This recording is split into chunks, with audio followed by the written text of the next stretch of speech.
The Harry Potter books are some of the most detailed stories ever written, and the character who is probably the most complicated and has the most detail is Severus Snape.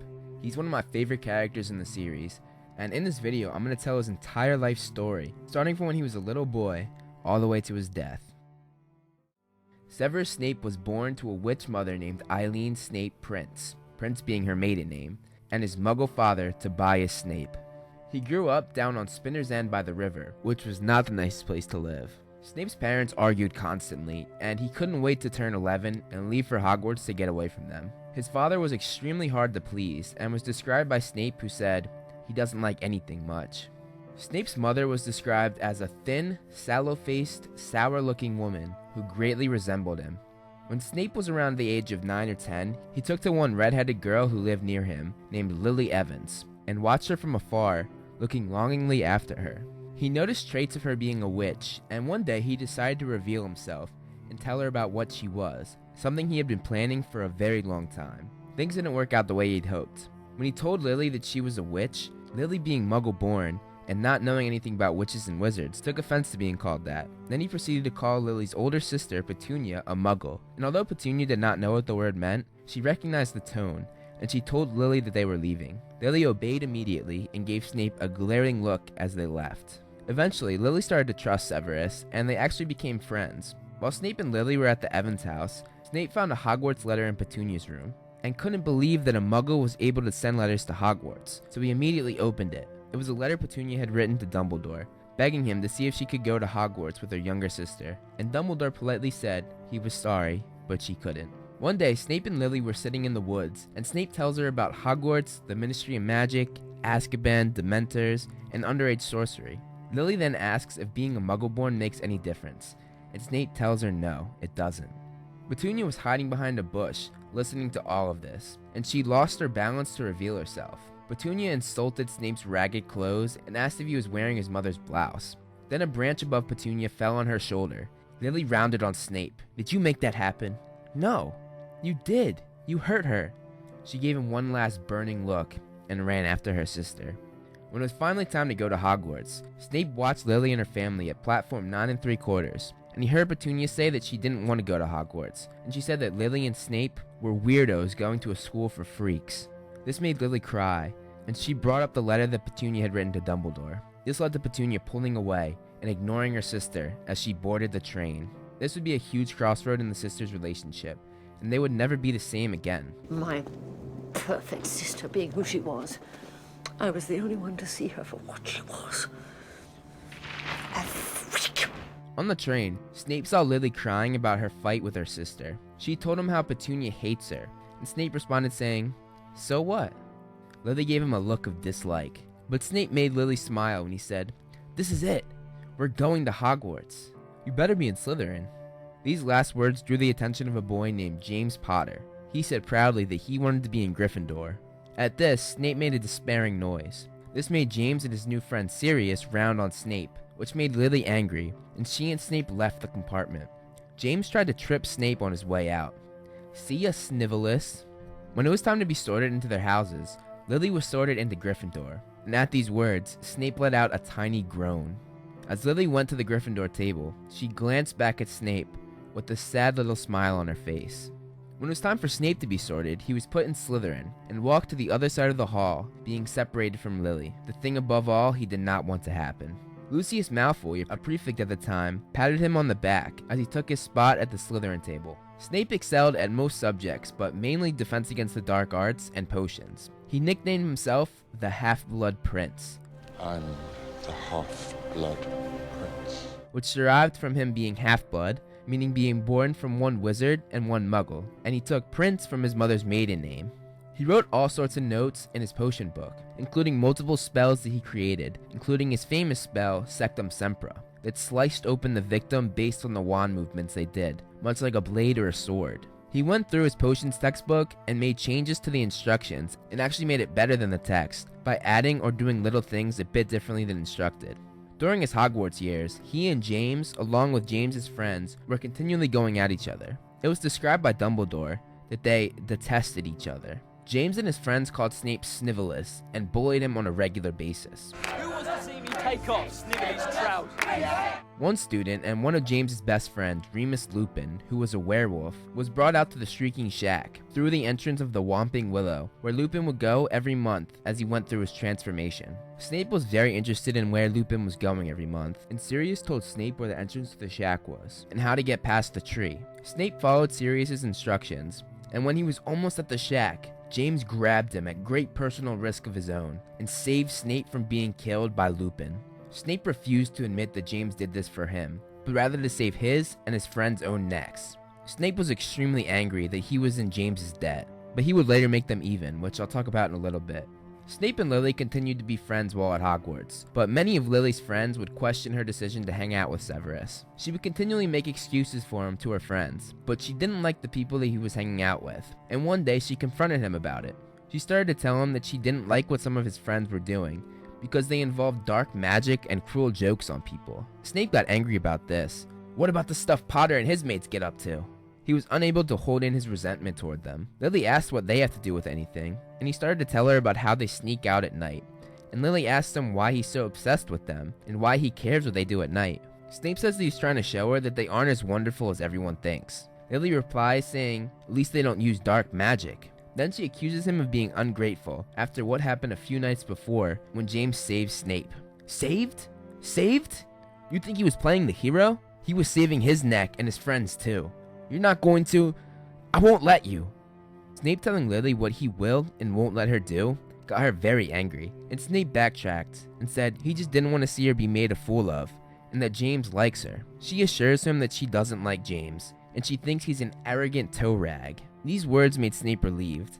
During his 5th year after he finished his OWLs, he was confronted by James and Sirius next to the lake where Lily was sitting. Snape!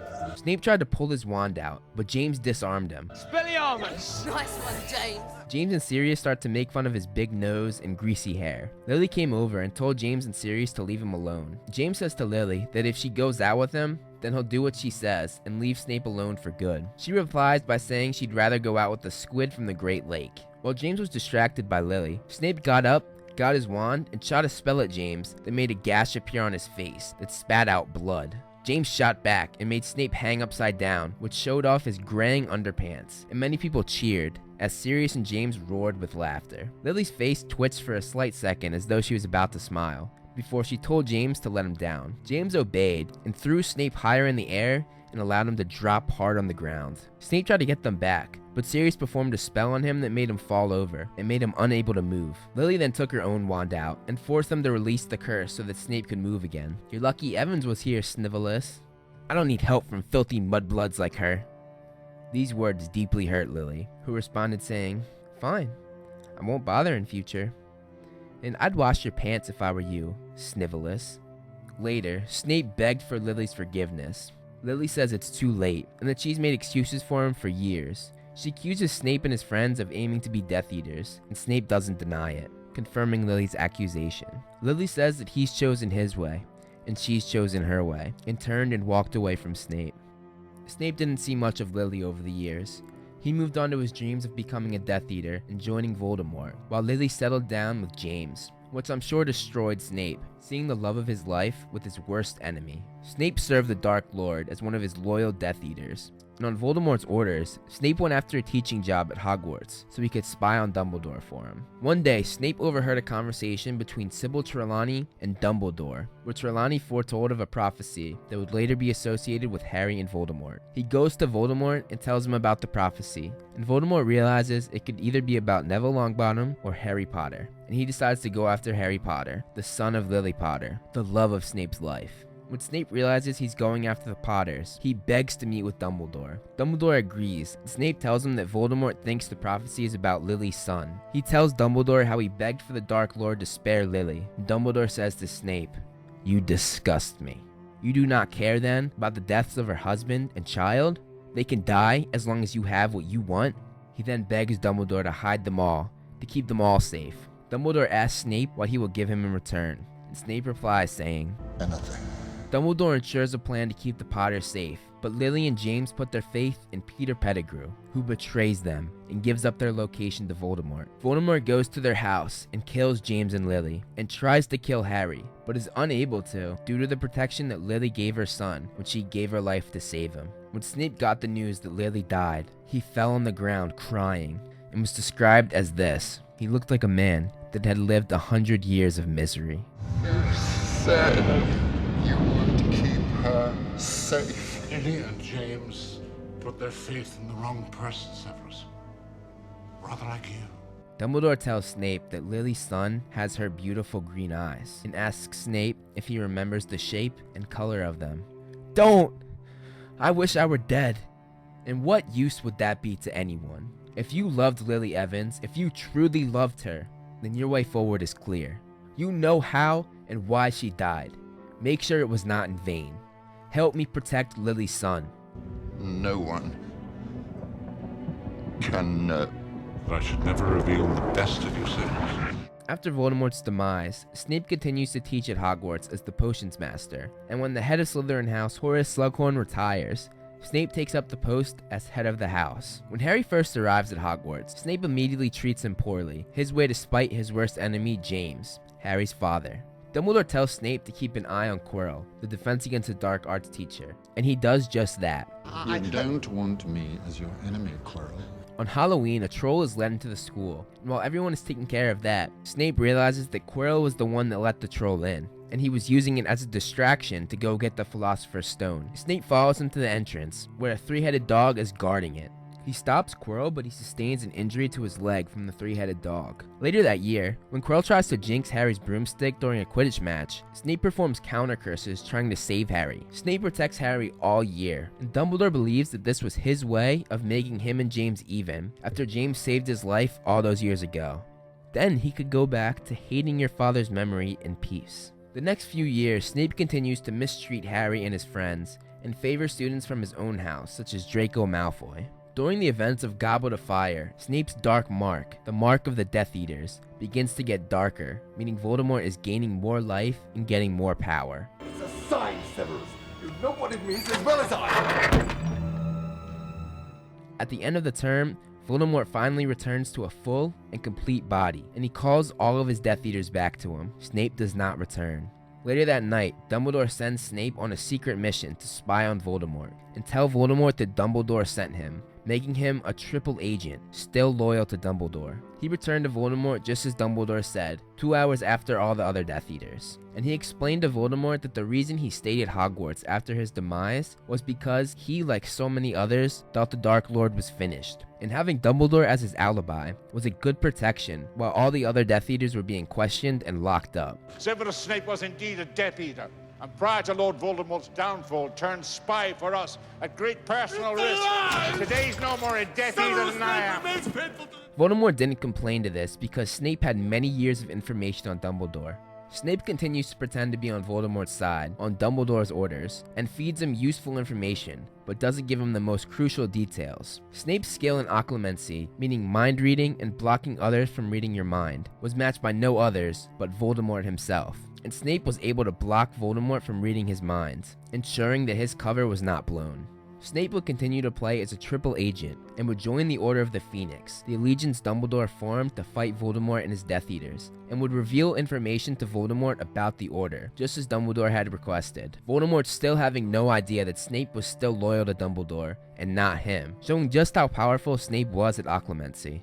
The summer before Harry's 6th year, Dumbledore came to Snape after he had put the Gaunt Ring, one of Voldemort's Horcruxes, on, and the curse threatened to take over his whole body and kill him. Snape came and stopped the curse from spreading past Dumbledore's hand. Dumbledore asks Snape how long he has to live before the curse will kill him, and Snape tells him he has maybe a year to live. Dumbledore then brings up the plan that Voldemort has to have Draco Malfoy kill him. We both know Lord Voldemort has ordered the Malfoy boy to murder me. This was punishment for his father Lucius's many failures, like a few months earlier, where he failed to get the prophecy. Dumbledore tells Snape to find out what Draco is up to, and offer him help and guidance. Dumbledore then tells Snape that he must be the one to kill him. You must be the one to kill me, Severus. It is the only way. His reasoning being that he's going to die in a year anyway, and he doesn't want Draco to go down a dark path. That boy's soul is not yet damaged. I would not have it ripped apart on my account. It takes a bit of arguing, but Snape finally agrees, and Dumbledore makes him promise that when he's gone, Snape will make sure that the children of Hogwarts are always safe. Before the start of term, Draco's mother, Narcissa Malfoy, accompanied by her sister Bellatrix, come to Snape in Spinner's End, and Narcissa asks him if he can watch over Draco and help him complete the task that Voldemort gave him. It is here that Bellatrix questions him and his loyalty to the Dark Lord, and to test that loyalty, she tells him to make an unbreakable vow, saying that he will watch over Draco, and if Draco should fail to kill Dumbledore, Snape himself will finish the task. If you break an unbreakable vow, you die. At the start of term, he notices that Tonks' Patronus has turned into Lupin's. In the magical world, if you love someone enough, your Patronus will match whatever the love of your life's Patronus is. And this is the case with Tonks, who is in love with Lupin. Snape sees this and comments on it. Snape tried to help Draco during the school year, just as he promised Narcissa and Dumbledore. But Draco refused help, saying he didn't want Snape to steal his thunder. I swore to protect you. I made the unbreakable vow. No! I was chosen.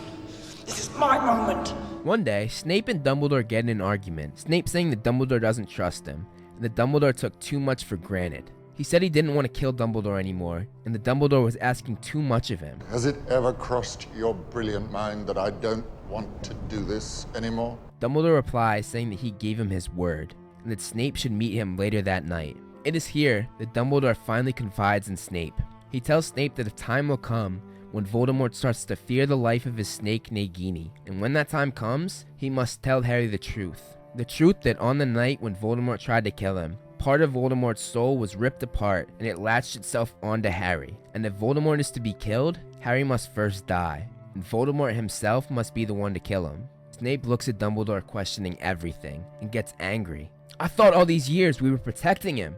For her. For Lily. You've kept him alive so that he can die at the proper moment. You have used me. I have spied for you and lied for you, put myself in mortal danger for you. Everything was supposed to be to keep Lily Potter's son safe. Now you tell me that you've been raising him like a pig for slaughter? Have you grown to care for the boy after all? For him? Snape then takes out his wand and casts his Patronus, a silver doe, the same Patronus as Lily. Dumbledore turns to Snape with tears in his eyes. Really? After all this time? Always. A few months later, Draco's plans to kill Dumbledore finally come into play, but he isn't able to do it. Instead, Snape comes up and does what he promised Dumbledore he would do 1 year earlier. Snape fled Hogwarts with Bellatrix, Draco, and a few other Death Eaters, but Harry was trying to stop him before he actually escaped. Snape blocked all of Harry's curses with ease, until Harry called him a coward. Fight back! You coward, fight back! A coward. This was the thing that Snape was farthest from. The man who gave up everything for this boy. The man who loved this boy's mother more than anything in the world. The man who put himself in mortal danger every day to protect him. He was not a coward. Snape's face was suddenly demented, inhuman, as though he was in as much pain as the yelping, howling dog stuck in the burning house behind them. Don't call me a coward.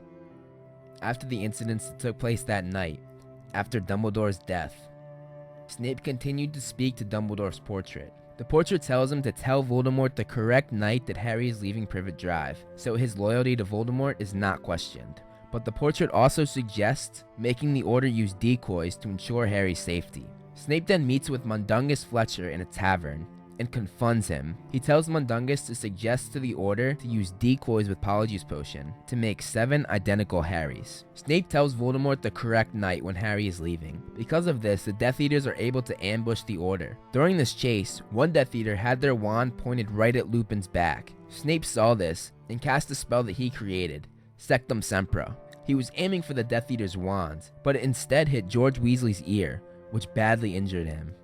One night, Snape decided to go back to the old headquarters of the Order of the Phoenix. While there, he stumbles upon the letter written by Lily to Sirius, along with a picture of Lily laughing at baby Harry on a broomstick, along with James. Tears were dripping from the end of his hooked nose. Snape takes the part of the letter that says, "Lots of love, Lily," and puts it in his pocket. He then rips the picture in two and keeps the part of Lily laughing. Snape is appointed headmaster of Hogwarts and keeps his promise to Dumbledore that he would keep the children safe. Upon receiving the job, Snape takes Gryffindor's sword that was in the headmaster's office and hides it in the wall behind the portrait of Dumbledore and replaces the sword with a fake one. The Minister for Magic, Rufus Scrimgeour, takes the fake sword thinking it's the real one because it was in Dumbledore's will to Harry. This ensures that Harry knows that he needs the sword, but the real sword is still safe, so Snape can give it to him later on. Later that year, the portrait of Dumbledore is informed that the trio is in the Forest of Dean. The portrait of Dumbledore tells Snape to take the sword there, but not to reveal himself, in case Voldemort reads Harry's mind through occlumency and sees Snape helping him, thereby blowing Snape's cover.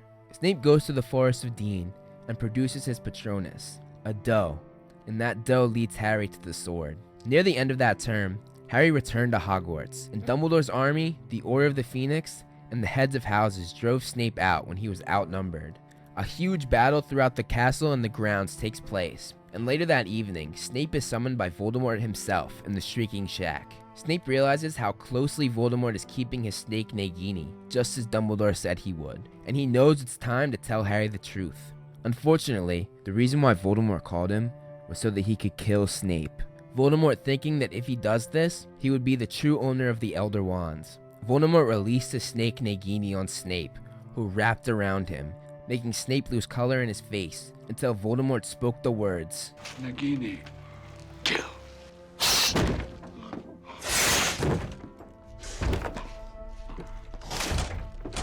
Harry took off the invisibility cloak and looked down upon the man he hated, whose widening black eyes found Harry as he tried to speak. Take them. Memories poured out of Snape, and Harry put them in a flask. These were the memories that told Harry the truth of Snape being a triple agent, the truth that he was always loyal to Dumbledore, the truth that Harry must die in order for Voldemort to be killed, the truth that Snape loved Harry's mother. The green eyes found the black eyes. You have your mother's eyes. But after a second, something in the depths of the dark pair seemed to vanish, and Snape moved no more. Snape truly was one of Dumbledore's most loyal followers, and the reason Voldemort never suspected? He couldn't comprehend Snape's multi. Love. He was the bravest man I've ever known. Thank you so much for watching, guys. You can follow me on social media to see more of my personal life and more of this little dude. If you like this video, hit that like button and subscribe. I want to give a huge shout out to all my patrons listed below. If you want to be featured on the next video, plus get a bunch of other rewards, become a patron today. Again, thank you so much for watching, and look out for more great Movie Flame videos on the way.